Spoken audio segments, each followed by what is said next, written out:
امونیم sulphate کو نائٹروجنی کھادوں میں سب سے اعلیٰ کھاد مانا گیا ہے۔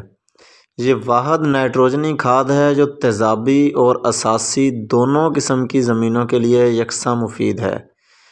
کسی بھی پودے کے جسم میں پروٹین بنانے کے لیے پودوں کو پوٹاش نہیں بلکہ نائٹروجن اور سلفر گندھک کی برابر مقدار میں ضرورت ہوتی ہے۔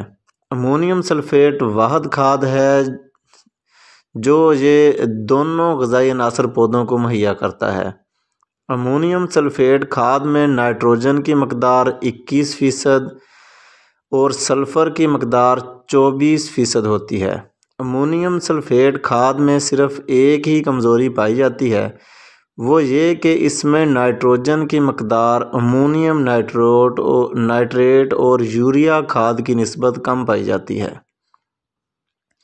امونیم سلفیٹ کھاد کی صورت میں نائٹروجن کی کمی کو اضافی یوریا کے ساتھ ہم پورا کر سکتے ہیں۔ امونیم سلفیٹ کو عام طور پر نائٹروجنی کھاد سمجھا جاتا ہے اور نائٹروجنی کھاد سمجھ کر ہی استعمال کیا جاتا ہے، جبکہ امونیم سلفیٹ کھاد میں نائٹروجن سے زیادہ مقدار سلفر کی پائی جاتی ہے۔ اس لیے امونیم سلفیٹ کو نائٹروجن کھاد کی بجائے سلفر کھاد مانا جائے تو زیادہ بہتر ہوگا۔ مارکیٹ میں امونیم سلفیٹ سب سے اچھی FMC دے رہی ہے۔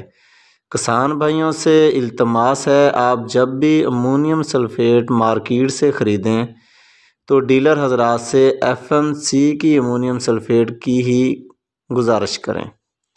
امید ہے کسان بھائی اس ویڈیو سے امونیم سلفیٹ کو سمجھیں گے اور اس کا مناسب موقعوں پر مناسب استعمال سے ڈھیروں فائدہ اٹھائیں گے اور اپنی پیداوار کو پہلے سے زیادہ بہتر کریں گے۔